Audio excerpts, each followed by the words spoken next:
Hi everyone, welcome back to the channel Unique Study Circle. This is your English educator Ameer Ahmed.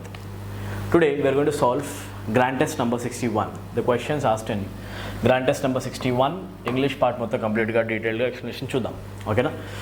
Question number 1 to 10 directions observe చేయండి. Directions లో మీకు 1 to 10 లో కనిపిస్తుంది find the error, right? Find the error in the given sentences, right? 10 questions ఉన్నాయి, మొత్తం కూడా error detection questions అన్నమాట. So let us try to solve these error detection questions now. Shall we start? Question number 1 is displayed on the board, my dear, on the screen. I want you guys to read this question now. Okay, chadavandi. Unless aid arrives within the next few weeks, thousands are starving అని అనిపిస్తుంది. Okay, so is there any grammatical error in this sentence or not? చెప్పొచ్చు చాలా ఈజీగా. Guys remember, మనం topic conditional sentence గురించి మాట్లాడడం మళ్ళీ వీడియోస్లో. ఓకే, సో కండిషనల్ సెంటెన్సెస్ని ఐడెంటిఫై చేసే ఒక మెథడ్ ఏంటి, మనం ఒక వర్డ్ కోసం వెతుకుతాం. The keyword is if, right? Now remember everyone, the same conditional sentence can also be written. Conditional సెంటెన్సెస్ని రాయడానికి మనం ఇఫ్తో పాటు ఇంకొక వర్డ్ని కూడా యూస్ చేయొచ్చు. ఏం వాడచ్చు అంటే we can also use unless. ఏం వాడచ్చు? Unless. When you see the word unless over there, క్వశ్చన్లో కనిపిస్తుంది unless, it is simply is equals to, unless అంటే మీనింగ్ ఏంటి? Unless is equals to if not. ఇది గుర్తుపెట్టుకోండి, ఓకేనా? ఎప్పుడైనా స్టేట్మెంట్లో మనం అన్లెస్ అనే వర్డ్ని యూజ్ చేయాలి అంటే దాని మీనింగే అవుతుంది ఇఫ్ నాట్ అని గుర్తుపెట్టుకోండి. ఇఫ్ సంథింగ్ నాట్ హ్యాపెన్స్ అని చెప్పాలంటే అన్లెస్ ఇట్ హ్యాపెన్స్ అని చెప్తాం మనం జనరల్గా. So unless aid arrives, aid అంటే హెల్ప్, ఎయిడ్ అంటే ఏంటి? హెల్ప్. సో ఇప్పుడు దీన్ని, ఈ స్టేట్మెంట్ని మీకు అర్థమయ్యేలాగా నేను ఇంకొక ఫామ్లో రాసి చూపిస్తాను చూడండి. Okay, let's choose black colour or red for unless. ఒకసారి చూడండి, అన్లెస్ ఎయిడ్ అరైవ్స్ అని ఉంది కదా, అన్లెస్ ఎయిడ్ అరైవ్స్. ఇప్పుడు ఒక విషయం అబ్జర్వ్ చేయండి, unless aid arrives is equals to, మనం ఒకవేళ ఇదే కండిషనల్ సెంటెన్స్ని ఒకవేళ ఇఫ్తో కనుక రాయాలి అనుకుంటే ఇలా రాస్తాం. ఇది మీరు అబ్జర్వ్ చేయండి, ఎలా రాస్తాం? ఇఫ్తో స్టార్ట్ చేస్తాం, రావాల్సింది ఏంటి? ఎయిడ్. ఓకేనా? సో రాస్తాం నాట్ యూస్ చేసి, ఇఫ్ ప్లస్ నాట్ రాయాలి కదా. So if aid does not arrive, ఏమని రాస్తాం? If aid does not arrive. I want you guys to read this now. ఒకసారి చదవండి, come on start. Unless aid arrives, aid అంటే ఏమని చెప్పాము ఇప్పుడే మనం? హెల్ప్. ఓకేనా? అన్లెస్ హెల్ప్ అరైవ్స్, హెల్ప్ కనుక రాకపోతే if aid does not arrive. ఓకేనా? దీన్ని ఇలా కూడా రాయొచ్చు. So when you write the statement using if, you are very feeling very comfortable in order to notice that this sentence is in conditional sentence, right? Conditional mode. Well, you have to identify it using the word unless also. Unless వచ్చినప్పుడు కూడా if not గుర్తుపెట్టుకోండి. So ఇప్పుడు ఇక్కడ ఉన్న statement ఏముంది తెలుసా? ఒక conditional sentence. ఇప్పుడు చెప్పండి, కండిషనల్, ఇదంతా రాసుకోవాలి మీరు. ఓకేనా? సో కండిషనల్ సెంటెన్సెస్లో స్ట్రక్చర్స్ ఉంటాయని చెప్పాం. ఆ స్ట్రక్చర్స్ని మనం యూజ్ చేసే క్వశ్చన్ ఆన్సర్ చేస్తాం, కరెక్టా? సో ఆ స్ట్రక్చర్స్లో ఇప్పుడు మనం యూజ్ చేసిన స్ట్రక్చర్ ఏ స్ట్రక్చరో చెప్పాలి. ఓకేనా? కండిషనల్ సెంటెన్స్లో here the question is written in the first structure in which if clause or unless clause is written in simple present. Unless క్లాజ్లో సింపుల్ ప్రెజెంట్ ఉంటే the main clause must be written in, అసలైన matter ఇది. Main క్లాజ్లో రావాలి will plus V1, will or shall plus V1, right? ఇప్పుడు చూడండి, unless aid arrives within the next few weeks, comma, ఇది చూడండి, థౌజండ్స్ ఆర్ స్టార్వింగ్ అని ఉందా? థౌజండ్స్ ఆర్ స్టార్వింగ్ కాదు, ఇక్కడ ఆర్ రాకూడదు. ఏం రావాలి అంటే థౌజండ్స్ విల్ షాల్ క్యాన్ లేకపోతే మే, ఏమని రాయొచ్చు? సో విల్ రాస్తాం, అండ్ స్టార్వింగ్ V4 రాయము, we write V1. So we write will starve. This is the appropriate usage. చూడండి ఒకసారి, unless aid arrives within the next few weeks, thousands will starve. ఓకేనా? ఒకవేళ help గనక next few weeks లోపు రాకపోతే thousands of people ఆకలితో చనిపోతారు అని చెప్తున్నాం. ఓకేనా? సో విచ్ పార్ట్ కంటెంట్స్ అనేరా? పార్ట్ 3 కంటెంట్స్ అనేరా. 3ని మీరు మార్క్ చేస్తే ఒక మార్క్ అయితే మీకు వస్తుంది. So this question is based on a lovely concept. Conditional sentences can also be written using unless. ఇది గుర్తుపెట్టుకోండి, ఈజీ కదా? Unless is equals to if not. Let's move to our second question. I have been working in this organization since 3 years. ఈ క్వశ్చన్ ఎలా answer చేయాలి? Guys, this point is also discuss somewhere in our grand test itself. చూడండి ఒకసారి, since or for related questions వస్తాయి. These questions are quite related to the topic tense. గుర్తుపెట్టుకోండి, in tenses these words act as keywords. Since ఫర్ని మనం కీవర్డ్స్లో use చేస్తాం. I have been working in this organization since 3 years. Remember one thing, since whenever it is used, it will be followed by point of time for whenever it is used it will be followed by period of time. ఇది మీరు వినే ఉంటారు కదా. ఇప్పుడు చెప్పండి, మన దగ్గర స్టేట్మెంట్లో ఉన్నది సిన్స్, దాని తర్వాత ఉన్నది పాయింట్ ఆఫ్ టైమా లేకపోతే పీరియడ్ ఆఫ్ టైమా? Since is followed by 3 years. 3 years అనేది పాయింట్ కాదు, 3 years అనేది డ్యూరేషన్ అవుతుంది. డ్యూరేషన్ని మనం అంటాం పీరియడ్ ఆఫ్ టైం. కరెక్టా? రైట్. పీరియడ్ ఆఫ్ టైం వచ్చినప్పుడు మనం వాడాల్సింది సిన్స్ యూస్ చేయాలా లేకపోతే ఫర్ యూస్ చేయాలా? We have to use for. So ఇక్కడ సిన్స్ రిమూవ్ చేయాలి and we need to write the word for over there, for plus period. And for వచ్చిన స్టేట్మెంట్లో ఏ tense రావాలి అనేది కూడా క్వశ్చన్. రైట్, మీ కానిస్టేబుల్ ఎగ్జామ్లో 2 క్వశ్చన్స్ డైరెక్ట్గా వస్తాయి. ఓకే, ఫర్ ప్లస్ పీరియడ్ వచ్చిన ఈ స్టేట్మెంట్లో కంటిన్యూస్ యాక్షన్ ఆల్రెడీ వర్కింగ్ ఉంది కాబట్టి ఐ హ్యావ్ బీన్ అనేది యూస్ చేయకూడదా? చేయొచ్చా లేదా? 100% చేయొచ్చు. We can use all perfect tenses. So present perfect continuous tenses usage is absolutely fine. So అంతా బాగానే ఉంది. ఇక్కడ ఫర్ ప్లస్ పీరియడ్ ఒకటే రెడ్ బాగాలేదనమాట. ఓకేనా? సో ఇప్పుడు చూసుకోండి, ఫర్ అనేది యూజ్ చేయాలి, సిన్స్ రాకూడదు. సిన్స్ ప్లేస్లో రిప్లేస్ చేయండి ఫర్ ప్లస్ పీరియడే రావాలి. So I have been working in this organisation for 3 years is appropriate. Tense బాగానే ఉంది. So which part contains error? Part 3. 3ని మార్క్ చేయండి, 1 మార్క్ వస్తుంది. Let us move to next question. Neither of the 2 candidates have paid his subscription. Guys, ఈ క్వశ్చన్ ఎలా answer చేయాలి? Logic already నేను లాస్ట్ వీడియోస్లో చెప్పేసాను, ఒకసారి మీరు చెక్ చేయండి. ఓకేనా? ఆర్ ఇప్పుడే మీరు ట్రై కూడా చేయండి క్వశ్చన్ ఎలా ఆన్సర్ చేస్తారు. చాలా easy. Right, I gave you this point already. Neither of the 2 candidates, the question is related to subject verb agreement. The topic is pretty important guys. Okay, so ఇప్పుడు చూడండి, C neither of the 2 candidates have paid his subscription అన్నప్పుడు neither of the 2 candidates అనే subject singular సబ్జెక్టా లేకపోతే plural సబ్జెక్టా? ఇది decide చేస్తే we use the verb accordingly. Right, singular ఆ ప్లూరల్ డిసైడ్ చేద్దాం. So decide the subject first. Okay, subject ప్లేస్లో కనిపిస్తుంది క్యాండిడేట్స్ అండ్ క్యాండిడేట్స్కి ముందు కనిపిస్తుంది నీదర్. కరెక్ట్ కదా? Candidates. Let me write it properly. Okay, క్యాండిడేట్స్కి ముందు కనిపిస్తుంది neither. Right, okay, I told you this point already. Neither అనే వర్డ్ యూస్ చేస్తే జనరల్గా రావాలి నార్. ఏం రావాలి? Nor. But can you see the word nor anywhere? Nor కనిపిస్తుందా? కనిపించట్లేదా? కనిపించట్లేదు. నార్ లేకుండా మనం ఏం వాడాం? ఓన్లీ నీదర్ వచ్చినప్పుడు నేనేమని చెప్పాను?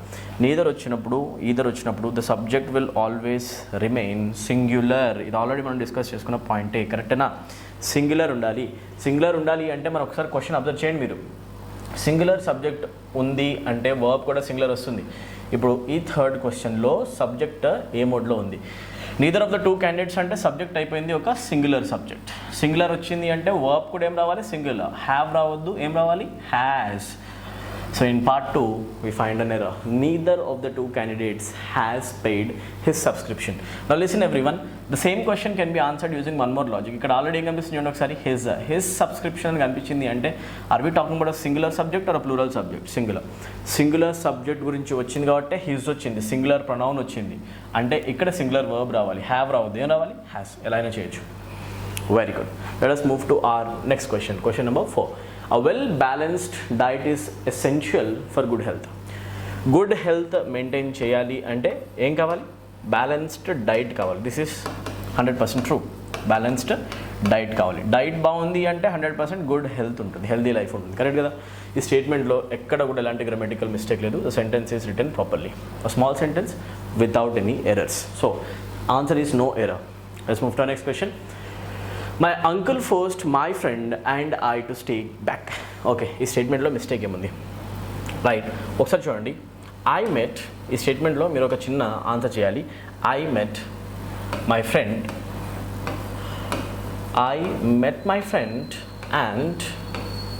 అండ్ ఇప్పుడు నేను ఒక చిన్న బాక్స్ ఇస్తాను, అక్కడ మీరు ఫిల్ చేయండి. ఓకేనా? అండ్ డాష్ ఆర్ దీన్ని కొంచెం పెద్దగా ఇద్దాం. Right, and right. Okay, I met my friend and dash yesterday. ఇప్పుడు నాకు ఒక విషయం చెప్పండి. ఈ బ్లాంక్లో I met my friend and she అంటారా, I met my friend and her అని అంటారా? చెప్పండి. నేను నిన్న కలిసా, ఎవరెవరిని కలిశానంటే 1 నా ఫ్రెండ్ని కలిసా, 2 ఇంకొక అమ్మాయిని కూడా కలిసా. ఓకేనా? ఇద్దరిని కలిసా అని చెప్పాలంటే మీరు చెప్పండి I met my friend and she అనాలా, హర్ అనాలా? ఆలోచించండి guys. Subjective form pronoun usage కరెక్టా, ఆబ్జెక్టివ్ ఫామ్ కరెక్టా? See, if you observe carefully, met is the verb and the pronoun acting as subject is I, written in subjective form. And whatever is the part that is written here, including my friend and she or her, which is joined by and acting as the object in the statement should be written in objective form. Objective ఫామ్లో రాయబడాలి, ఎందుకంటే ఇదంతా కూడా object కదా. స్టేట్మెంట్లో objects అనేవి objective ఫామ్లో ఉంటాయి. ఇప్పుడు చెప్పండి, మై ఫ్రెండ్ ఆబ్జెక్ట్ అయితే ఇక్కడ కూడా ఆబ్జెక్ట్ రావాలంటే షీ రాస్తామా, హర్ రాస్తామా, హర్, అవునా కదా. అలానే ఆలోచించండి. మై అంకుల్ ఫోర్స్ట్, అంకుల్ సబ్జెక్ట్ అయిపోయింది, సబ్జెక్టివ్ ఫామ్లో ఉండాలి. ఫోర్స్ట్ అనేది వర్బ్ అయింది. మై ఫ్రెండ్ అండ్ ఐ మొత్తం కలిపితే అవుతుంది. ఆబ్జెక్ట్ అంటే ఇక్కడ ఐ రాయకుండా మనం రాయాల్సింది మీ. చదవండి ఒకసారి. My uncle forced my friend and me to stay back. So there is an error of usage of pronouns. In which part? In part 2. Mark చేయండి, మీకు లాజిక్ అర్థమైంది. చాలా ఈజీ. డీటెయిల్డ్ ఎక్స్ప్లెనేషన్ ఇస్తున్నాను. Write the notes properly guys. Next one. We had scarcely reached the place than it started to rain heavily. I'll tell you one point. It's a point related to conjunctions. ఈ క్వశ్చన్లో logic ఇది మీరు apply చేయాలి. Hardly, scarcely, barely అన్నీ కూడా మనం theoretical క్లాసెస్లో cover చేసేవి ఇవన్నీ, అవునా? మీరు చెప్పండి, క్లాసెస్ విన్న వాళ్ళు ఉంటే. హార్డ్లీ, స్కేర్స్లీ, బేర్లీ ఎప్పుడు వచ్చినా కూడా వీటితో వచ్చే పెయిర్ వర్డ్ ఏంటి? What is the pair word that is used along with hardly, scarcely, barely? నేను ఆల్రెడీ క్లాస్లో చెప్పా. దాన్ని యూస్ చేయడం కరెక్టా, రాంగా? రాంగ్. మరి ఏం యూస్ చేయాలి? We use when or before. When అయినా ఓకే, ఆర్ ఇప్పటి నుంచి దీన్ని కూడా మీరు తీసుకోండి, బిఫోర్ కూడా ఓకే అనమాట. సో ఇప్పుడు చెప్పండి. We had scarcely reach the place. Than అనకుండా మనం అనాలి when. Remove than, replace it by when it started to rain. Okay, so చదవండి ఒకసారి. We had scarcely reached the place when it started to rain heavily. ఇక్కడ scarcely చూసిన వెంటనే మీరు వెంటనే అనాలి. స్కేర్స్లీతో వచ్చే వర్డ్ ఏది అంటే when. So which part contents error? Part 3. Let's move to next question. I am really disappointed in not having saw my friends while I was in New Delhi on vacation this summer. Okay, now what is the point of discussion or the point of focus in this statement? Question number 7లో answer రావాలంటే చిన్న logic కావాలి guys. Having అనే word తర్వాత ఒక యూసేజ్లో మనము always V3 use చేస్తాం. ఇది గుర్తుపెట్టుకోండి, ఓకేనా? రైట్. ఒక చిన్న ఎగ్జాంపుల్ రాస్తాం, మీరు అబ్జర్వ్ చేయండి, ఓకేనా? రైట్. హ్యావింగ్ సేమ్ ఇదే స్టేట్మెంట్ వద్దు, ఓకే? రైట్. హ్యావింగ్ ఇలా రాద్దాం, వేరే రాస్తా. I'll take one more example, okay? Having completed my homework. Having completed my homework. ఒకసారి ఈ స్టేట్మెంట్ అంతా చదవండి అన్న కాన్సన్ట్రేషన్ తోటి, okay?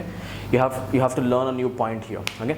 Having completed my homework I watched the movie. I watched the movie. Okay, right. నాకున్న homework నేను complete చేశాను కాబట్టి నేను మూవీని చూసా, ఓకేనా? ఇప్పుడు చూడండి, నా హోంవర్క్ నేను కంప్లీట్ చేశాను కాబట్టి నేను మూవీ చూశాను చెప్పాలంటే ఇక్కడ నేను వాడిన వర్డ్ చూడండి ఒకసారి. హ్యావింగ్ తర్వాత ఈ స్టేట్మెంట్ సెన్స్లో మనం ఒకసారి అబ్జర్వ్ చేయండి. హ్యావింగ్ కంప్లీట్ అనాలా, హ్యావింగ్ కంప్లీటెడ్ అనాలా? కంప్లీటెడ్. అండ్ ఇక్కడ వచ్చిన ఈ కంప్లీటెడ్ అనేది ఏ ఫామ్ అవుతుంది? V1, V2, V3? V3 అవుతుంది. మీకు నీట్గా అర్థమయ్యేలా ఎగ్జాంపుల్ తీసుకుని చెప్తున్నా. So if you say having saw, that is grammatically incorrect in this statement. Having will not be followed by saw. Having will be followed by V3 and the third form of see will be seen. See, saw, seen kada. So I am really disappointed in not having seen my friends. నా friends నేను చూడలేదు కాబట్టి నేను చాలా disappoint అయ్యా, ఓకేనా? I am really disappointed in not having seen my friends but not saw my friends. See రాదు, సా రాదు, సీన్ V3 మాత్రం రావాలి. ఇప్పుడు చెప్పండి, హ్యావింగ్ తర్వాత యూస్ చేసే టర్మ్ ఏమవుతుంది బేసికల్గా? V3. This is the appropriate usage. So check చేసుకోండి మీరు, ఓకేనా? సో విచ్ పార్ట్ కంటెంట్స్ అయినా పార్ట్ 2ని మార్క్ చేసిన వాళ్ళకి 1 మార్క్ వస్తుంది. ఒక న్యూ కాన్సెప్ట్ అది రాసుకోండి. The company have thousands of customers happy with its service. Okay, now what's wrong in this statement? Again subject verb agreement is missing the basic point of agreement. Singular subject should go with singular verb. You said the company, right? Company అనేది single కంపెనీనా, many కంపెనీసా? you're talking about only one company. ఒకటే company అంటే subject singular వన్నా ప్లూరలా? Singular. Should go with singular verb. ఇప్పుడు చెప్పండి, అక్కడున్న వర్బ్ ఏ వర్బ్ అవుతుంది? హ్యావ్ కరెక్టా రాంగా? రాంగ్. హ్యావ్ తీసేసి మనం రాయాలి హ్యాస్. ఏం రాయాలి? రైట్. చదవండి ఒకసారి. The company has thousands of customers. చాలామంది స్టూడెంట్స్ ఎలా కన్ఫ్యూజ్ అవుతారంటే థౌజండ్స్ ఆఫ్ కస్టమర్స్ ప్లూరల్ కదా అందుకే హ్యావ్ వచ్చింది. ఆబ్జెక్ట్కి ఎప్పుడు వర్బ్ అగ్రిమెంట్లో ఉండదు, సబ్జెక్ట్కి ఉంటుంది. So subject plus verb agreement. Company singular కాబట్టి హ్యాస్ రాయాలి. I hope this is understandable. So option 1 becomes your favourite option. Next one, they are residing in the city for the last 2 decades. Okay, ఇందాక నేను ఒక question చేస్తూ second question అనుకుంటా చెప్పా for గురించి. For plus period of time, since plus point of time అని చెప్పేసి చెప్పాం. ఫర్ వచ్చినప్పుడు మీరు చెప్పండి ఏ టెన్స్ యూస్ చేసాం మనం. We have used present perfect continuous tense over there. ఏం యూస్ చేసాం మనం? Present perfect continuous. కరెక్ట్ కదా? ప్రెజెంట్ పర్ఫెక్ట్ కంటిన్యూస్ టెన్స్ రావాలి, కానీ ఇక్కడ ఏముంది చూడండి ఒకసారి, ఆర్ రిసైడింగ్. ప్రెజెంట్ కంటిన్యూస్ రావద్దు, ఆర్ ప్లేస్లో మీరు రాయండి present perfect continuous. They plural కాబట్టి మనం రాస్తాం they, hold on, okay just wait, yeah, they రాయండి హ్యావ్, ఆ తర్వాత రాయండి బీన్, ఆ తర్వాత రాయండి residing. This is correct guys. ఒక్కసారి మీరు దీన్ని చదవండి. Read the statement now. They have been residing in the city for the last 2 decades. So for plus period వచ్చినప్పుడు present perfect continuous usage correct అవుతుంది, ఓకేనా? సో అక్కడ ఆర్ ప్లేస్లో have been residing. Present continuous అయితే రాదు కాబట్టి తీసేసి ఇది పెట్టాలి. ఎక్కడ? పార్ట్ 1లో. So part 1 contains your error, right? Let's move to next question. Question number 10, error డిటెక్షన్స్లో last one. Our new television set come with a 90-day warranty on all electrical components. Guys, ఇది కూడా agreement related basic point. Singular to singularity ఉండాలి, plural to plurality. అంటే we're talking about television set. Single television set or many television set? Single set అనా కదా. Single అంటే meaning ఏమవుతుంది? Singular. Verb కూడా singular రావాలి అంటే ఏం రాయాలి? We're not suppose to write come. In fact, we are supposed to write comes, because by adding the letter s in the verb, we make sure that the verb is written in the singular form, right? Now, so in this part, our new television set come, we are going to add the letter s to make it grammatically correct. Which part contains error? Part 1 contains error. So, ila error detection questions మనం solve చేయొచ్చు. All right, let us move to our next question. Question number 11. Check చేయండి. Okay guys, directions are missing, right? So question number 11 to 12, 13. 11 to 13, you have to find the synonyms. Find the synonyms for the given words. Okay guys, synonyms are words which are giving the same sense. Yes or no? Right. Repeated అనే word కి similar meaning ఇచ్చే word ఏమవచ్చు? Okay, repeated, దేన్నైనా repeat చేయడం అంటే saying it number of times. Okay, that simply means that you are saying it number of times or doing it number of times. అవునా? Number of times మళ్ళీ మళ్ళీ చేయడాన్ని మనం అంటాం రిపీట్ చేయడం. కరెక్టా? సో రిపీట్ అనే వర్డ్ చాలా ఈజీ వర్డే. సో వొకాబులరీ క్వశ్చన్స్లో ఇలాంటి క్వశ్చన్స్ వస్తే మీరు చాలా లక్కీ అనమాట. సో ఆన్సర్ ఏమవుతుంది? ఓకే, ఆప్షన్ డిస్ప్యూటెడ్ తీసుకోవచ్చా guys? Disputed things or things that are arguable. ఓకేనా? ఏదైనా సిచ్యువేషన్లో ఒకవేళ ఆర్గ్యుమెంట్ కనుక ఇన్వాల్వ్ అయింది అంటే ఆర్గ్యుమెంట్ని చూపిస్తాం మనం ఒక డిస్ప్యూట్ తోటి. The word dispute has nothing to do with the question repeat. అవునా? ఎక్స్ప్లెయిన్ అంటే తెలుసు మీ అందరికీ, ఎక్స్ప్లెనేషన్కి రిపీట్కి సంబంధం లేదు. ఓకేనా? ఎలాబరేట్ అంటే to tell anything in detail, to do anything in detail. ఎసానో? టు ప్రెజెంట్ సంథింగ్ ఇన్ డీటెయిల్నెస్ ఉండడాన్ని మనం అంటాం, we call it elaboration. So ఇది కూడా సంబంధం లేదు. Reiteration simply means repetition. ఓకేనా? Reiterate simply means to say something over and over. Say something over and over. ఏదైనా విషయాన్ని మనం మళ్ళీ మళ్ళీ చెప్పడాన్ని ఆర్ నంబర్ ఆఫ్ టైమ్స్ చెప్పడాన్ని రిపీట్ చేయడాన్ని మనం అంటాం reiteration. Or we can also call it resaying it.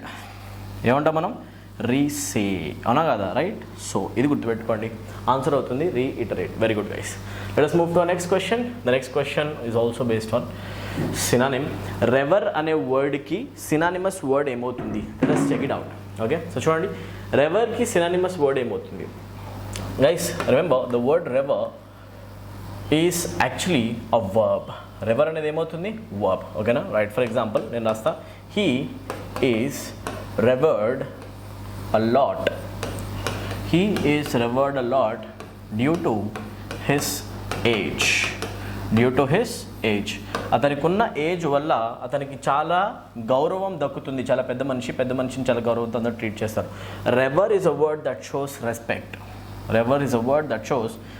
Respect. So respect అనే వర్డ్ ఎక్కడ ఉందో అదే సినానిమస్ వర్డ్ అవుతుంది. So the word is respect. Okay, condemn simply means to criticize. కండెమ్కి మీనింగ్ ఏమవుతుంది అంటే it simply means to criticize. Okay, criticism ఎక్కడైనా involvement ఉంటే అక్కడ అంటాం కండెమ్ అనే word. So the word has nothing to do with revere. Okay, humiliate యాక్చువల్గా respect or రెవర్కి ఆపోజిట్ అవుతుంది humiliate. Humiliate is a word which shows that you are simply trying to launch an attack on dignity of any person. Launch an attack on dignity or respect dignity or respect of any person. ఏదైనా ఒక person యొక్క మర్యాద భంగం కలిగేలాగా, అతని రెస్పెక్టే పోయేలా ఒకవేళ కనుక మనం అటాక్ చేస్తే వర్బల్గా అయినా ఎలాగైనా కూడా ఆ అటాక్ని మనం అంటాం ఇందాక కనిపించిన వర్డ్. ఇప్పుడు చూసుకోండి. So humiliate means to simply attack on the dignity of a person. ఒక పర్సన్ యొక్క రెస్పెక్ట్ పోయేలాగా మనం కనుక చేస్తే దాన్ని అంటాం హ్యూమిలియేషన్ అని చెప్పేసి, అవునా కదా. అదేమవుతుంది, సినానిమ్ అవుతుందా, యాంటనిమ్ అవుతుందా? యాంటనిమ్ అవుతుంది. కరెక్ట్ కదా, right. You make a person feel ashamed. ఒక మనిషి సిగ్గుపడేలాగా మనం ఒకవేళ అతన్ని తిడితే, ఓకేనా, ఆ అషేమ్డ్ ఫీలింగ్ వచ్చేలా చేయడాన్ని మనం అంటాం హ్యూమిలియేషన్. ఏమంటాం మనం? హ్యూమిలియేషన్. సో ఇప్పుడు మన క్వశ్చన్కి ఆన్సర్ డైరెక్ట్గా సినానిమ్ అడిగారు కాబట్టి హ్యూమిలియేషన్ యాంటనిమ్ అవుతుంది, డైరెక్ట్ ఆన్సర్ అవుతుంది respect. Let us move to our next question. ఈ క్వశ్చన్లో 13th క్వశ్చన్లో ఇంకొక సినానిమ్ని ఫైండ్ అవుట్ చేయండి, ఓకేనా. Find the synonym. ఎరుడైట్ అనే వర్డ్కి సినానిమస్ వర్డ్ ఏమవుతుంది? Okay, if I say a person is an erudite person. Erudite is a word which basically acts as an adjective. ఎలా పనిచేస్తుంది? అడ్జెక్టివ్లా పనిచేస్తుంది. Erudite person is a person who has great knowledge. ఏదో ఒక ఫీల్డ్లో చాలా ఎక్కువ నాలెడ్జ్ ఉన్న పర్సన్ని మనం అంటాం erudite person, okay na. So the synonyms of erudite goes like scholarly, the person who is well scholarly person అనొచ్చు, ఓకే నా. ఆర్ వెల్ ఎడ్యుకేటెడ్ పర్సన్ అనొచ్చు, అన్నా కదా, రైట్. ఎక్కువ నాలెడ్జ్ ఉన్న పర్సన్ అనొచ్చు, వెరీ స్కిల్ఫుల్ పర్సన్ అనొచ్చు, అన్నా కదా. ఇలాంటి వర్డ్స్లో మనకు కనిపించే వర్డ్ స్కాలర్లీ. సో డైరెక్ట్గా రాయండి, ఎరుడైట్కి ఆన్సర్ అవుతుంది scholarly. So a person who has great knowledge is called an erudite person. అడ్జెక్టివ్లో వాడండి, ఓకేనా. The third option which is written improperly here, it is stingy. ఏం కనిపిస్తుంది? Stingy. If I say a person is stingy, that means that person is parsimonious. ఎలాంటి person యాక్చువల్గా? పార్సిమోనియస్, okay, right. పిసినారితనాన్ని చూపించే word ఒక word stingy, ఇది గుర్తుపెట్టుకోండి. But ఎరుడైట్కి పిసినారితనానికి ఏం సంబంధం లేదు. Sloppy. If I say you are doing something sloppily, that means you are doing it carelessly. కేర్లెస్నెస్ని ఎప్పుడు చూపించాలన్నా కూడా you can use the word sloppy. This is also not related to the question in any manner. Next one, unlettered. If I say a person is unlettered, that simply means that the person is illiterate. గుర్తుపెట్టుకోండి, unlettered person అంటే ఏ person అంటే illiterate person. Anyhow answer అయితే scholarly, mark చేసేసుకోండి, finish. Unlettered person అంటే ఎవరు అంటే illiterate person. So ఇక్కడ రాసేద్దాం, ఓకేనా. A person is uneducated or illiterate. Illiteration ఎప్పుడు చెప్పాలన్నా కూడా, ఇల్లిటరేట్ అని ఎప్పుడు చెప్పాలన్నా కూడా we can use the word unlettered over there, ఓకేనా. పదాలు కూడా రాని మనిషి అనమాట, ఓకేనా. లెటర్స్, అక్షరాలు కూడా తెలియని మనిషి. సో ఇల్లిటరసీని చూపించే word unlettered. Next guys, 14th diminish. 14 దగ్గర నుంచి 15 and 16 ఈ 3 వర్డ్స్ కూడా ఇక్కడ మిమ్మల్ని అడిగేది. డైరెక్షన్స్ రాసుకోండి. The directions for question number 14 to 16. You have to find the antonyms for the given words. Find the antonyms for the given words. ఇచ్చిన పదాలకి యాంటనిమ్స్ని ఫైండ్ అవుట్ చేయండి, ఓకే. సో సిమిలర్గా ఆలోచించకుండా ఆపోజిట్లో ఆలోచించండి. What does the word diminish means? Diminish simply means to decrease in size. సైజ్లో reduction కనిపించాలన్నా, డిక్రీజ్ అవ్వడం కనిపించాలన్నా, the reduction or decreasement basically is represented using diminishing, అవునా కదా. సైజ్ ఎప్పుడైనా తగ్గుతుందని చెప్పాలంటే డిక్రీజింగ్, డిమినిషింగ్, రెడ్యూసింగ్ అనే వర్డ్ వాడచ్చు. సో డిక్రీజ్కి ఆపోజిట్ వర్డ్ అవుతుంది ఇంక్రీజ్, అవునా కదా, రైట్. డిక్రీజ్కి ఆపోజిట్ వర్డ్ అవుతుంది ఇంక్రీజ్. సో డైరెక్ట్గా మార్క్ చేయండి. Option 1 is your answer. Introduction correct కాదు. డిక్రీజ్ సినానిమ్ అయిపోయింది, అవునా కదా, కరెక్ట్ కాదు. ఇంప్రూవ్ కరెక్ట్ కాదు. Answer increase. Let us move to next question. Comply. What does the word comply means? Guys, comply to the rules అంటే meaning ఏంటి? Simply guys, the word comply simply means that you need to obey the rules. You need to obey the rules. Let me write it properly. Obey, okay, obey the rules, okay. ఉన్న రూల్స్ని కానీ, లాని కానీ, ప్రిన్సిపల్స్ని కానీ మీరు follow అవ్వాలి, ఓకేనా. It simply means to follow the rules, it simply means to obey the rules, or it simply means to confirm the rules, ఓకేనా. కన్ఫామ్ అన్నా కూడా మీనింగ్ అదే అవుతుంది. You need to abide by the rules. ఇవన్నీ కూడా same meaning ఇస్తాయి, ఓకేనా. రూల్స్ని ఫాలో అవ్వడం, abide by the rules, right. ఇక్కడ ఉన్న ఈ వర్డ్స్ అన్ని సినానిమ్స్ కంప్లైకి, ఓకేనా. But we need an antonym, right. So obey కాకుండా డిస్ఒబే అనే వర్డ్ ఎక్కడైనా కనిపిస్తే తీసుకోవచ్చు, ఓకేనా, right. Which word is giving a sense of disobeying, okay. Disobeying are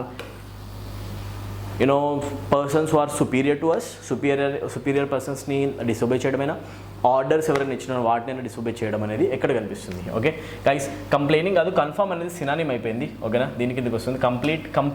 compete అవ్వడం గురించి కూడా మాట్లాడలేదు, కాంపిటీషన్ గురించి సంబంధం లేదు. కంప్లైంట్ చేయడమా, ఛాలెంజ్ చేయడమా? Challenge simply means to question the authority. గుర్తుపెట్టుకోండి, ఛాలెంజ్ అంటే మీనింగ్ ఏంటి అంటే క్వశ్చన్ ది అథారిటీ. ఒక పర్సన్ ఒక ఆర్డర్ ఇస్తే యూ క్వశ్చన్ వై. ఏమంటారు మీరు? వై, నేను ఎందుకు చేయాలి అని క్వశ్చన్ చేస్తే that simply means that you are not following the rules. That means you are disobeying the rules, right? So word అవుతుంది ఛాలెంజ్. ఈజీ కదా. Let us move to our next word. The word given in the question is treacherous.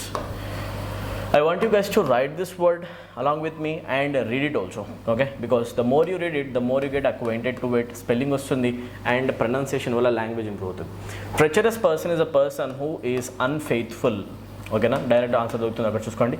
Unfaithful person or a person who cheats you a lot. Okay na, A person అయితే మిమ్మల్ని cheat చేస్తాడో untrustworthy. Okay, ఏ person అయితే నిజంగా మనము నమ్మలేమో untrustworthy పర్సన్స్ని మనం అంటాం treacherous persons. Cheat చేస్తారు ఈ పర్సన్స్, నమ్మలేం వీళ్ళని. ఓకేనా, సో ఆ మీనింగ్ ఇచ్చే వర్డ్ ఎక్కడ కనిపిస్తుంది? The answer becomes faithful. చూడండి, ట్రెచరస్కి అన్ఫెయిత్ఫుల్ అయితే ఆపోజిట్లో కావాలి ఫెయిత్ఫుల్. ట్యాక్ట్ఫుల్ అంటే ప్లాన్ చేసే వాళ్ళ, అది కాదు. వైలెంటా, ఫాల్సా, ఎనీవే ఫాల్స్ అని అనుకోవచ్చు, సినానిమ్ అవుతుంది అది. బట్ యాంటనిమ్ కావాలి ఫెయిత్ఫుల్, నమ్మకస్తులు అనే మీనింగ్. అవునా? Let us move to the next question. Question number 17. Here you need to find the one word substitution.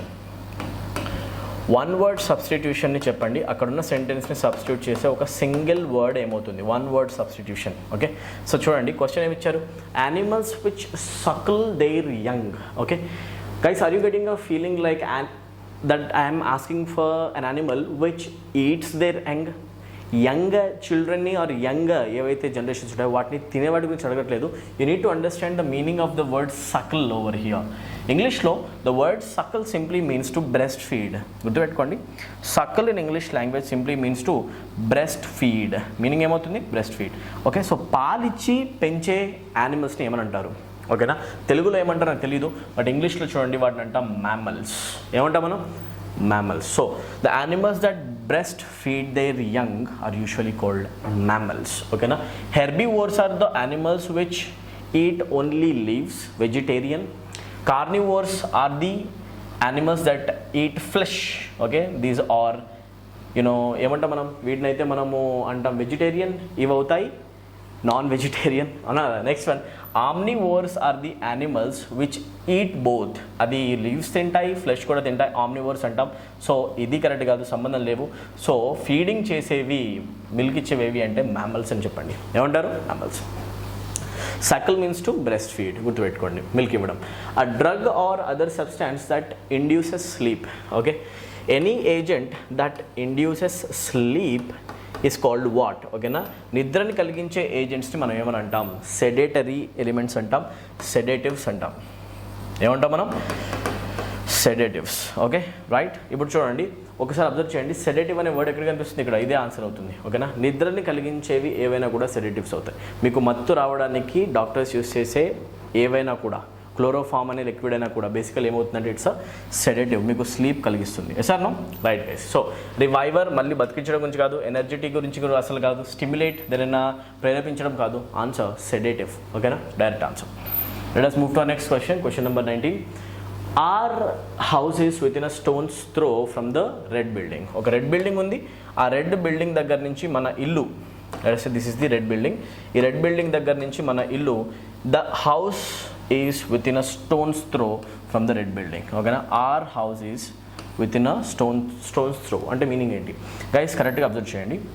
If you say that something is lying in a stone's throw, ఇక్కడ మీరు దీనికి మీనింగ్ చెప్పాలి. This question is based on idiom, right? You need to know the meaning of this idiom or phrase. Okay, so if I say something is lying in the stone's throw from the other, meaning enti ante that thing is very close to the other thing. Yes or no? These two things are lying very close to each other. Close to each other. వీటి మధ్యలో distance అనేది చాలా చాలా తక్కువగా ఉంది. Close distance ఉంది అని చెప్పేసి చెప్పాలనుకున్నా కూడా, చాలా లెస్ డిస్టెన్స్ ఉందని చెప్పాలనుకున్నా కూడా, రాయేస్తే మీ ఇంట్లో పడుతుంది మీనింగ్. ఈ బిల్డింగ్ నుంచి రాయేస్తే ఇక్కడ పడుతుంది అంటే చాలా దగ్గర ఉందని చెప్పేసి మీనింగ్, అవునా కదా.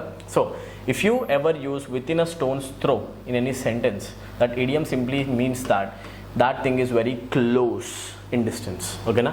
సో ఫార్ ఆఫ్ కాదు, ఫార్ అవే కాదు, very near to becomes the answer. చాలా చాలా దగ్గర అని చెప్పేసి, అవునా. రైట్. ఆర్ న్యూ హౌస్, ఒక ఎగ్జాంపుల్ రాస్తాను చూడండి మీకు అర్థమయ్యేలాగా. Our new house is within a stone's throw, is within a stone's throw. Try to understand. Within stone's, apostrophe use చేస్తాం, గుర్తుపెట్టుకోండి. Within a stone's throw from the sea. ఓకేనా. Meaning ఏంటి అంటే సీకి బార్డర్లో, just sea shore పైన మనము ఇల్లు కట్టుకున్నాము. Our house is within a stone's throw from the sea. Okay. Ocean ఉంది, ఓషన్ దగ్గర నుంచి కరెక్ట్గా మా ఇల్లు ఎంత దూరం ఉండదు, చాలా చాలా పక్కనే ఆనుకొని ఉంటుంది. మా ఇంట్లోంచి రాయేస్తే సముద్రంలో పడుతుంది కావాలంటే, ఓకేనా. అంత దగ్గర అని చెప్పాలంటే, రాయేసిన పడే దగ్గర అంటే these things are lying very close to each other. There is very less distance between those two. Yes or no. Right. Next question, he has a bone to pick with his cousin. So ఇక్కడ observe చేయండి, what does the expression having a bone to pick means. Okay, I'll write it also, guys. Have a bone to pick with someone. Have a bone to pick with someone and the meaning enti, guys. Have a bone to pick with someone simply means that you have some problem, or problematic issue that needs to be resolved with the other person. ఓకేనా. వేరే persons తోటి నీకు ఏదో problem ఉంది and you need to resolve it. ఓకేనా. వేరే పర్సన్తో మీకు ఒక కాన్ఫ్లిక్ట్ ఉంది. సింపుల్ చెప్పాలంటే ఏముంది, కాన్ఫ్లిక్ట్ ఉంది. కాన్ఫ్లిక్ట్, యూ హ్యావ్ అ ప్రాబ్లమ్ని మనం అనొచ్చు కాన్ఫ్లిక్ట్. ఓకేనా. గొడవ ఉంది, ఆ గొడవని నువ్వు రిజాల్వ్ చేసుకోవాలి. So cause of a conflict or cause of a quarrel, ఇలా అనుకోండి. Cause of a conflict, cause of a conflict or cause of a quarrel, గొడవకి సంబంధించిన ఒక రీజన్ అయినా, ఏదైతే రీజన్ ఉంటుందో ఆర్ కాన్ఫ్లిక్ట్కి సంబంధించిన ఒక రీజన్ ఉంటుందో దాన్ని అంటాం మనం bone to pick. Having a bone to pick means there is something wrong between the two people. ఓకేనా. కజిన్కి అతనికి పడట్లేదు, అది ఒక చిన్న గొడవ ఉంది, ఆ గొడవ గురించి మాట్లాడుకోవాలి, ఆ అవసరం ఉంది. ఓకేనా, చెప్పాలి. సో రీజనబుల్ అగ్రిమెంట్ కాదు, cause of a quarrel direct answer, cause of doubt కాదు, డిఫరెన్స్ ఆఫ్ ఒపీనియన్ కాదు. సో ఎక్కడైనా కూడా గొడవకి ఏదైనా కారణం చెప్పాలంటే you can use a bone to pick. Having a bone to pick simply means to have a reason for quarrel. ఓకేనా. Right. Cause of quarrel గురించి మాట్లాడతాం. All right guys, let us move to our next question. ఒకసారి చూడండి next question ఏముంది. Okay, directions for 21 to 25. Question number 21 to question number 25. You are finding a reading comprehension question. So guys, video pass చేయండి. Video pass చేసి ఒకసారి reading comprehension ఈ ప్యాసేజ్ని మీరు అర్థం చేసుకోగలరా చేసుకోండి. After reading this passage I'll give you some questions. కొన్ని questions మనం కలిసి ఆన్సర్ చేద్దాం. What you say? So I hope you have gone through the given reading comprehension. నేను ఒకసారి మీకు నీట్గా చదివేసి ఎక్స్ప్లెయిన్ చేయడానికి ట్రై చేస్తా. ఆ తర్వాత క్వశ్చన్స్ ఎలా ఆన్సర్ చేయాలో చూద్దాం. ఓకేనా. Right. Vacations were once the prerogative of the privileged few. Okay, what does the word prerogative means? Prerogative ante meaning enti? Prerogative. Guys, the word can also get asked in the spelling test also. So I want you guys to pay attention to the spelling of this word. Prerogative ante meaning enti? Prerogative ante oka special privilege. This is a special privilege given to privilege and రాయకండి. privilege given to very few people. ఓకేనా. చాలా తక్కువ మందికి దొరికే కొన్ని అదృష్టమైన హక్కుల్ని మనం అంటాం prerogatives. ఓకేనా. స్పెషల్ ప్రివిలేజెస్ ఏమంటాం? Special privileges. అబ్జర్వ్ చేయండి, the rich enjoy great comfort, but జనరల్గా అబ్జర్వ్ చేస్తే సిటిజన్స్లో 90% ఆఫ్ ద పూర్ సిటిజన్స్కి అసలు కంఫర్ట్స్ ఉండవు. అవునా. Now those comforts are prerogative for the rich and politicians. కరెక్టా. ప్రెరగేటివ్ అంటే ఏదో ఒక స్పెషల్ కంఫర్ట్ అనమాట, అలా అర్థం చేసుకోండి. Vacations were once the prerogative of the privileged few. ఎవరైతే ధనికులు ఉంటారో, ఎవరైతే రాజు కుటుంబం సంబంధించి ఉంటారో వాళ్ళకే ఓన్లీ పరిమితమయ్యే వెకేషన్స్ ఒకప్పుడు. కానీ even as late as 19th century వరకు ఇదే జరిగింది. కానీ now they are considered the right of all. ఇప్పుడు వెకేషన్స్కి ప్రతి ఒక్క పర్సన్ వెళ్తున్నాడు, poor to rich. Yes or no? Right. Except for such unfortunate masses as in చైనాలో వాళ్ళు తప్ప. ఓకేనా. చైనాలో ఎన్నో రెస్ట్రిక్షన్స్ ఉంటాయి మీకు తెలుసు. For home life except for sleep and brief periods of rest is uninterrupted toil. ఓకేనా, రైట్. టాయిలింగ్ అంటే ఏంటి అంటే హార్డ్ వర్క్. మీరు అబ్జర్వ్ చేయండి, చైనీస్ పీపుల్ చాలా ఎక్కువగా హార్డ్ వర్క్ చేస్తారు. వాళ్ళ లైఫ్లో హార్డ్ వర్క్ ఒక పార్ట్ అయిపోయింది. పడుకోవడం ఆర్ మధ్యలో ఉన్న చిన్న గ్యాప్స్ తప్ప వాళ్ళ లైఫ్లో ఎప్పుడు కూడా పని చేస్తూనే ఉంటారు. Okay, they are more necessary now. Vacations are more necessary now than before because the average life is well rounded and has become increasingly departmentalized. Okay, correct కదా. ఇంతకుముందు కంటే వెకేషన్స్ అనేవి ఒక హ్యూమన్ యొక్క లైఫ్లో చాలా నెసెసరీ రోల్ని ప్లే చేస్తున్నాయి. They are pretty much needed right now, right. They are essential.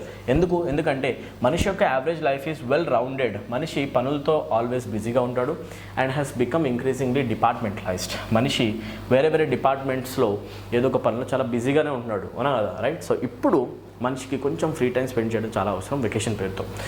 The idea of vacation as we conceive it must be incomprehensible to primitive people. ఓకేనా, అంటే మీనింగ్ ఏంటి అంటే ప్రిమిటివ్ పీపుల్ అంటే ఓల్డ్ పీపుల్ ఓల్డ్ పీపుల్కి మాత్రమే అర్థం కాని విషయము ఒక వెకేషన్. న్యూ జనరేషన్ ప్రతి ఒక్క మనిషికి వెకేషన్ యొక్క వాల్యూ తెలుస్తుంది. వెకేషన్స్ని అతను తీసుకుంటాడు, వెళ్తాడు వెకేషన్స్ కోసం, అవునా, రైట్. ఓన్లీ ఓల్డ్ పీపుల్ తప్ప. Rest of some kind has of course always been a part of the rhythm of human life. ఒకప్పటి నుంచి కూడా కొంతమంది మాత్రం ప్రాపర్ రిథంలోనే ఉన్నారు. ఒకప్పటి నుంచి కూడా వెకేషన్స్కి వెళ్ళే మనుషులు కూడా కొంతమంది దొరుకుతారు, ఓకేనా, తిరుగుతారు ఎక్కువగా, right. So this is true. Okay, but earlier ages did not find it necessary to organise it in the way that modern man has done. Modern man లాగా మాత్రం ఒకప్పటి జనరేషన్లో ప్రజలు మాత్రం ఆర్గనైజ్ చేసుకొని వెకేషన్స్కి వెళ్ళడం, ప్లాన్ చేసుకొని వెళ్ళడం ఎప్పుడు ప్లాన్ చేయలేదు. ఎందుకంటే వాళ్ళకి అది అవసరం అనిపించలేదు. అంత స్ట్రెస్ఫుల్ లైఫ్లో వాళ్ళు ఇండల్జ్ కాలేదు. But right now humans are living are indulged in great amount of stress. There is lots of stress involved in every one's life. So ఆ స్ట్రెస్ని అవాయిడ్ చేయాలి అంటే ఒక స్ట్రెస్ రిలీఫ్ ఏజెంట్ ఏది అంటే వెకేషన్స్ అనమాట. హాలిడేస్, ఫీస్ట్ డేస్ వర్ sufficient. ఒకప్పుడు వచ్చిన కొన్ని హాలిడేస్ అయినా విందు రోజులు, పండగలు మాత్రం సరిపోయేవి. కానీ ఇప్పుడు అలా కాదు. Vacations, weekly vacations, monthly vacations చాలా ఇంపార్టెంట్. వర్క్ లైఫ్ బ్యాలెన్స్ చేయాలి, పర్సనల్ లైఫ్ని కూడా బ్యాలెన్స్ చేయాలి, మెంటల్ హెల్త్ బ్యాలెన్స్ చేయాలంటే, right. With modern man's increasing tensions, he is citing some important factors why a vacation is pretty much important in everyone's life. చూడండి, with modern man's increasing tensions with the useless quality of so much of his work. మనిషి ఎంతో useless quality of work చేస్తూనే ఉంటాడు కంటిన్యూస్గా ఏదో కంపెనీలో. This break in the years routine became steadily more necessary. ఈ vacation అనే బ్రేక్ చాలా ఇంపార్టెంట్ అయింది. Steadily more necessary. Vacations became necessary for the purpose of renewal and repair. ఒక మనిషి యొక్క రెన్యువల్, బాడీని మైండ్ని రిపేర్ చేసుకోవాలంటే కావాల్సింది ఏంటి అంటే vacation, right. Okay guys, let us move to our first question. The author's main purpose in this passage is to, అసలు ఆథర్ ఈ ప్యాసేజ్లో దేని గురించి డిస్కస్ చేస్తున్నాడు? The author is talking about the value, talking about the importance, value అనండి, value or importance of having vacations, importance of vacations. The whole essay or a little passage that you say is related to vacations, yes or no, right. So దీంట్లో సంబంధించిన answer ఇది. Explore the history of vacations. Only vacation సంబంధించిన history చదవడం ఒకటేనా? No. Real లైఫ్లో, మనిషి లైఫ్లో ఎంతవరకు వెకేషన్స్ ఇంపార్టెంటో డిస్కస్ చేయడం జరిగింది. So tell why vacations have become more common or important. This is very correct. ఓకేనా. Contrast holidays and festive occasions. హాలిడేస్కి ఫెస్టివ్ అకేషన్స్కి మధ్యలో ఉండే డిఫరెన్స్ చెప్పాడా? That's incorrect. Yes or no? Demonstrate that vacations are not really necessary. అసలు vacations important కాదు అని చెప్పడం జరిగిందా? No. The correct answer is 2. Let us move to our next question. Pause చేసి మీరు ఒకసారి ఆన్సర్ చేశాక నెక్స్ట్ క్వశ్చన్ వినండి, ఓకేనా. Read the question once. Question says this: according to the passage we need vacations now more than ever because we have. ఒకప్పటి కంటే కూడా ఇప్పుడు వెకేషన్స్ హ్యూమన్ లైఫ్లో చాలా ఇంపార్టెంట్. ఎందుకంటే we have a more carefree nature ఉంది మనకు. అందుక నో guys, much more free time, ఎక్కువ ఫ్రీ టైం దొరుకుతుందో మనకి? దొరకట్లేదు రా, అవునా కదా, కరెక్ట్ కాదు. Little diversity in our work. మన వర్క్లో ఎక్కువ డైవర్సిటీ కనిపించట్లేదు. That means our work culture is lacking variety అనేది లేక డైలీ రొటీన్ సేమ్ ఉండడం వల్ల మనిషి చాలా హెక్టిక్గా ఫీల్ అవుతాడు, టైర్డ్గా ఫీల్ అవుతాడు, మెంటలీ ఇంబ్యాలెన్స్ కూడా అయ్యే ఛాన్స్ ఉంది. సో డైవర్సిటీ అంటే మీనింగ్ ఏంటి అంటే variety, lacking variety. Same monotonous job daily చేయడం అవునా చాలా కష్టం అనిపిస్తుంది. So this is the appropriate option, right. Higher standard of living is not relevant or related to the given passage in any manner. Next question. It is implied in the passage that our lives are very ఇక్కడ ఒక చిన్న modification చేయాలి. అదేంటంటే చెప్తాను వినండి. క్వశ్చన్లో ఇక్కడ habitual అనే ఆప్షన్ అసలు ఇవ్వడం రాంగ్. యాక్చువల్గా ఇక్కడ రావాల్సిన ఫస్ట్ ఆప్షన్ ఏంటి అంటే it is implied in the passage that our lives are very much hectic. ఓకేనా, అలా ఉంచండి. ఇప్పుడు క్వశ్చన్ ఒకసారి ట్రై చేయండి. ఓకేనా, it is implied in the passage that our lives are very hectic, patriotic, varied or independent. మన lives చాలా వరకు ఇండిపెండెంట్ అని మాట్లాడాడు ఎక్కడన్నా? లేదు. దేశభక్తితో ఉంటాయని చెప్పాడా? ఎక్కడ లేదు. ఓకేనా, వేరీడ్ డిఫరెంట్ ఉంటాయి మనుషుల లైఫ్స్ అని చెప్పాడా? అది కూడా కాదు. ఆన్సర్ చాలా బిజీగా వర్క్లో ఇన్వాల్వ్ అయిపోయి ఉంటాయి, హెక్టిక్ అని చెప్పాడు. కరెక్టా? So answer of the 23rd question is our lives are very much hectic. Yes or no? Right? Next one. As used in the passage, the word prerogative. I already described what the meaning of the word prerogative is while reading the passage, right? Prerogative అంటే meaning ఏంటి? It's a special privilege given to very few people. Yes or no? Right. So privilege అనే meaning రావాలి. So direct answer అవుతుంది 2. It's a privilege enjoyed by very few members of the society. ఓకేనా, అలవాటు గురించి మాట్లాడేది ఇక్కడ వచ్చే హ్యాబిట్ అక్కడ వచ్చింది అనమాట. రాంగ్. ఓకేనా, సరే. రిక్వెస్ట్ కాదు, హోప్ కాదు, it's a special comfort, right, advantage. Next one. The contemporary attitude towards vacation is best expressed by which of the following proverbs? Right. See, ఏదైతే మన వెకేషన్కి సంబంధించిన రైట్ నౌ టుడేస్ వరల్డ్లో ఉన్న యాటిట్యూడ్ ఉందో ఆ యాటిట్యూడ్ని రిసెంబుల్ చేసే ఒక ప్రోవర్బ్ ఏంటి? కింద కొన్ని ప్రోవర్బ్స్ ఉన్నాయి. ఓకేనా, ఏంటి? మనిషి ఎక్కువగా పనిచేసి పిచ్చోడు కావద్దు, అప్పుడప్పుడు కొంచెం ఫ్రీ టైం తీసుకోవాలి, లేకపోతే పిచ్చోడు అయిపోతారు. కరెక్ట్గా? Right. A penny saved is penny earned. ఓకేనా, ఎక్కడైనా కూడా మనీ సేవింగ్ గురించి మనం మాట్లాడామా? ఒక రూపాయి సేవ్ చేస్తే ఆ రూపాయి మనం సంపాదించినట్టు. సేవింగ్ గురించి మనం మాట్లాడలేదు. So this option has nothing to do with our passage. Correct కదా? Next question.